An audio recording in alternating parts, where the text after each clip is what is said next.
Here's a good piece of advice on how to make it at a wrestling camp, especially a long one.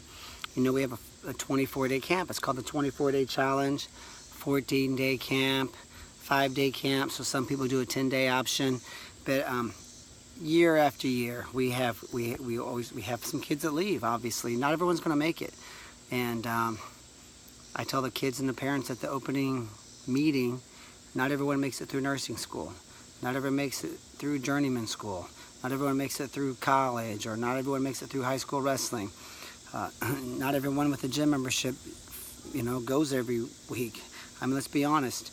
So I think the number one thing you can do is make a decision that you're going to stick it out.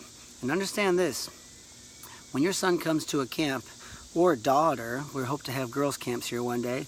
We've tried a couple of times and they've always failed. Just, I think as girls wrestling and grows, there will be more of a demand, but at this time our camps are for boys.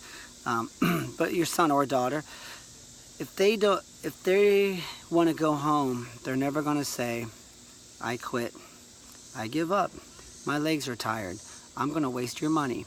I know you worked overtime, or took out a loan, or we readjusted our vacation plans in order for me to come to camp, but I quit. I'm going to waste all that time and money. I miss my girlfriend, I miss my friends, my legs are tired. You signed me up for camp in February when I loved wrestling. Now it's July and I don't love wrestling. I don't want to be here. They're not going to say that. They're going to say the wrestling camp is no good. You know, the wrestling technique isn't good. The workout partners aren't good. The food isn't good. The people aren't nice. I'm getting picked on. The cabins are loud. I mean, just non-stop. It's hot. The air conditioning's not cold enough. Meanwhile, 99% of the kids make it. You know, you have, in some cases, famous college coaches or famous athletes running the camp. You have a nationally renowned camp, yet these two kids don't make it. And all of a sudden, you know, this mom or dad might come back and want to rescue their child. And what they find is kids are having fun.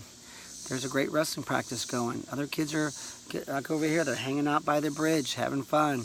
The high school kids are laying in the air conditioning, taking a nap, or watching Netflix, getting ready for their next practice. Some kids are playing foosball or pool or you know, in the rec room.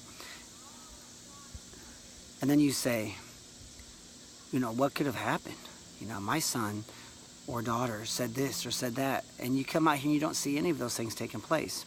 So I think the number one thing you can do is have your kid make a commitment that they're going to finish. And when they call, you say, well, first of all, don't believe everything. We actually had a kid fake like he had kidney failure, and we've also had a kid, I've had a kid bullying himself. His brother caught him on camera messing up his own bed and pouring Pringles on his bed and squashing them, and the kid would text his dad these pictures of all the bullying he was victimized by.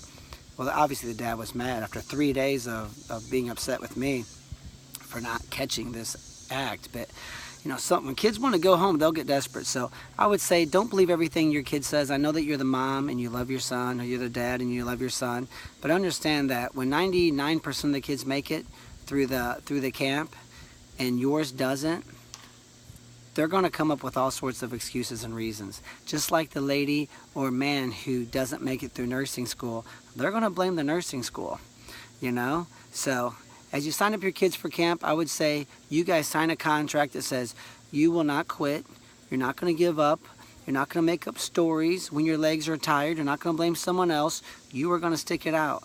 And those kids that do, I think, learn more than just wrestling at a camp, especially in our 24-day camp. They're getting about 20,000 repetitions. It's not easy. And, you know, and we're not running. We have a no running guarantee. So running would be easy. You know, standing upright in a basketball stance, jogging. I mean, 1 out of 3 sessions a day is jogging. Sign me up, right? Being in a low wrestling stance, having to engage your mind and brain for 3 sessions a day of drilling, And the evening session has a lot of live wrestling also, obviously, but I mean, it's a difficult camp. And the number of reps you get, your legs do get tired, you do get worn down, but the kids that make it actually learn something. So there's good advice for you if you're planning on sending your kid, son or daughter, to our difficult camp.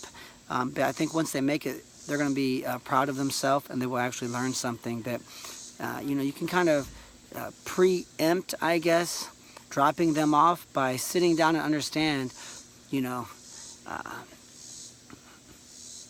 that it will be difficult, and you really need to understand your child, and you need to push them. We try too hard nowadays not to be that parent.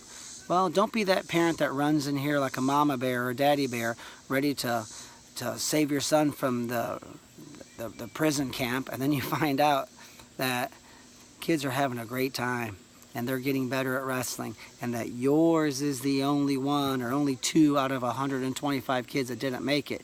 You gotta sometimes wonder.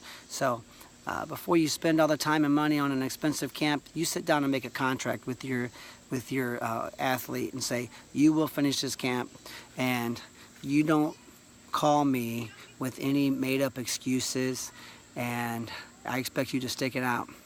And if you do that, I think everyone's going to be happier, and then your son or daughter can really leave the camp with 20,000 repetitions under their belt saying, I feel good about what I did.